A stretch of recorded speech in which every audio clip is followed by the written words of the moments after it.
মাদকমুক্ত সমাজ গঠনের প্রত্যয়ে সাভারের আশুলিয়ায় শুরু হলো মরহুম আরাফাত রহমান কোকো স্মৃতি প্রিমিয়ার লিগ ক্রিকেট টুর্নামেন্ট খেলা। বিস্তারিত থাকছে বাবুল আহমেদের প্রতিবেদনে। আশুলিয়া ইউনিয়নের আউটপাড়া এলাকায় এই ক্রিকেট টুর্নামেন্টের উদ্বোধন করেন বিএনপি নেতা নুরুল ইসলাম সরকার। উদ্বোধনী খেলায় আশুলিয়া রয়্যালস ও রাজারসন 11 দল অংশগ্রহণ করেন। আয়োজকরা বলেন, যুব সমাজকে মাদক থেকে দূরে রাখতে মাসব্যাপী এই খেলার আয়োজন করা হয়েছে। খেলাটি দেখার জন্য মাঠে বিপুল সংখ্যক দর্শক উপস্থিত ছিলেন।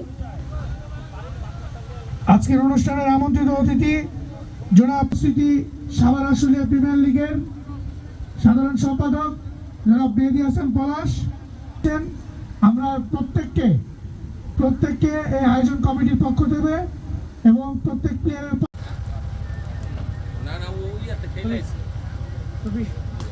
জানাই আমার পক্ষ থেকে আমার আরাফাত রহমান কোকো যুব ক্রীড়া সংসদ কেন্দ্রীয় কমিটির সঙ্গে আমরা সকলেই ঐক্যবদ্ধভাবে সারা বাংলাদেশে যেভাবে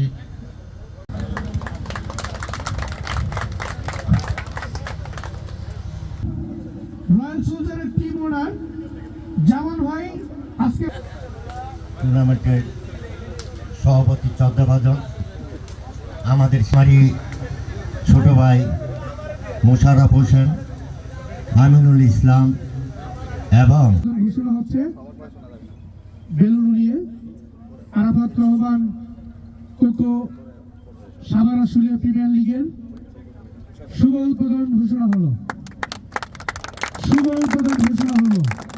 ধন্যবাদ জানাচ্ছি। আমি প্রথমে দুঃখ প্রকাশ করছি যে সময় মতো মাঠে আসতে পারিনি। আজকের এই আয়োজন দেখে আমার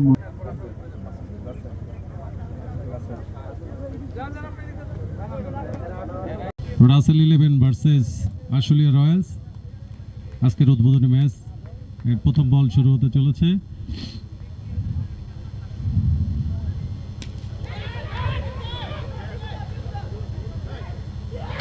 ইনিংসের প্রথম বলে একটি উইকেট, খুবই দুঃখজনক। নতুন উইকেট, নতুন বল, নতুন বোলার, একটু দেখে খেলার দরকার ছিল।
টেকনাফ থেকে তেঁতুলিয়া, রূপসা থেকে পাথুরিয়া, বিশ্বজুড়ে রূপসী বাংলা।